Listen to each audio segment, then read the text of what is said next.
what if you were to become unconscious and wake up not only with a different accent, but believing that you were someone from the past, that you didn't even know who it was. Uh-oh. But you identified with that person. Some would say reincarnation, but I don't believe in reincarnation. I think that's a bunch of doo-doo. So you go in surgery and you come out. You're not even going and to you surgery. are, you just wake up one day and you're a different person. Dorothy Eady. Oh, this is a real story? This is a real story. I thought it was hypothetical. Not a hypothetical. Hit me. Okay, this lady, Dorothy Eady, was born in 1904. Okay. In 1907, when she was 3 years old, she tripped down a flight of stairs and was pronounced dead by a doctor who came to their home. And so they laid her on her bed, and she had been laying there for however long as they're downstairs, like figuring out what they were going to do for the funeral and stuff. All of a sudden, they heard her in her room. No.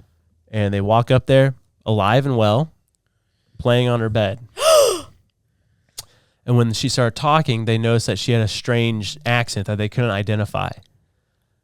And for months to years after that, she would wake up from these, what they would call night terrors, where she was having these dreams of a home with pillars and stuff like that. And she says, I want to go back home.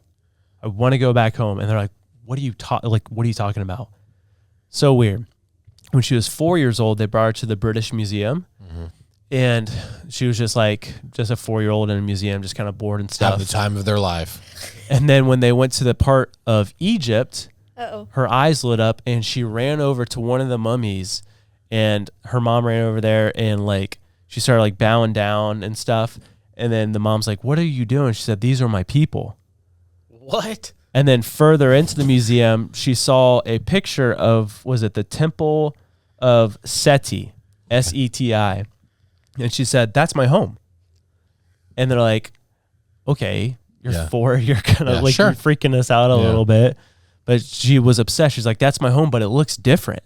There used to be a garden and trees and all this stuff. Never lost the obsession that she felt like this temple in Egypt, the Temple of Seti, I hope I'm saying that right, was her home. In fact, she was so obsessed with Egypt that she ended up getting trained by someone at the museum, because she would always go into the museum and look at the Egyptian artifacts. Mm-hmm. This Egyptologist that worked for the museum ended up teaching her how to read hieroglyphics, all this stuff.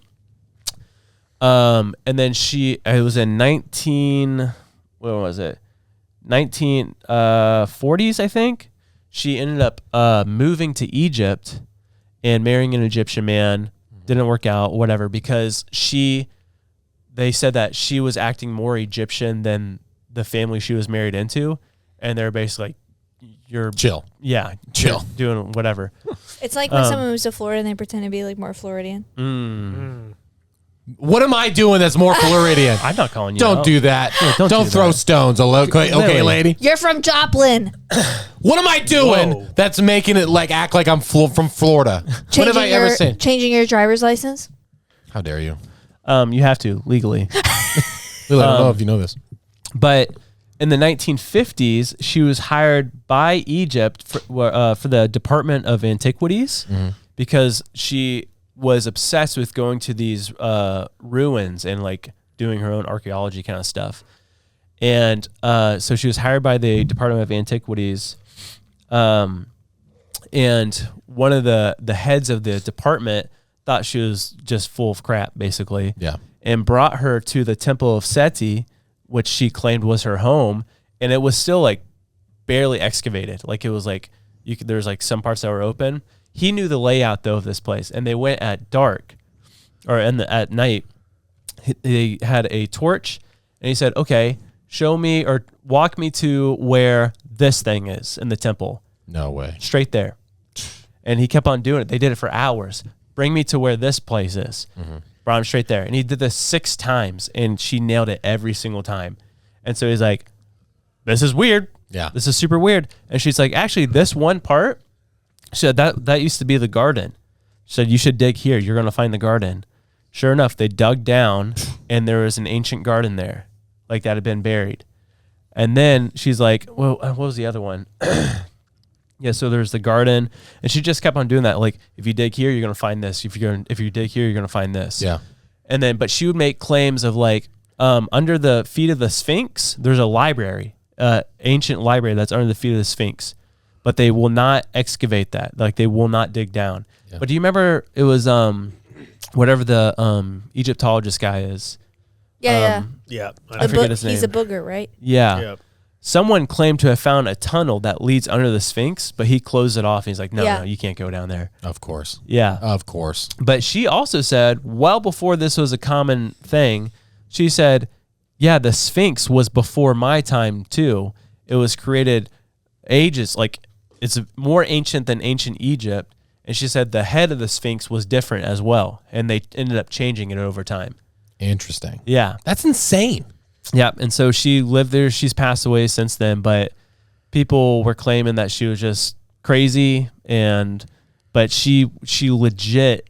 I mean, what you can't deny if that historian or whatever the guy is, the guy that dug up all that stuff, if he's confirming it, I mean, how else would she know? Yeah, how could she possibly know? And people claim that she made claims that were not true as well. Okay, so it's kind of, you have to balance a little bit. If you're nailing like certain, like, yeah, there's a garden right here and it's just sand, things that are impossible to know. Yeah. But her consciousness would have only been 3 years old, right, when it entered that little girl? No. Oh, so I forgot to say this. She figured out through dreams or something what she was. She was a priestess within the temple. From her, so just memories just like came to her. So interesting. This sounds more like a case of some weird Egyptian possession. That's what I was getting to. Like, I don't believe in reincarnation, but I do believe. No. But I do believe that the spirit realm can manipulate and deceive very easily.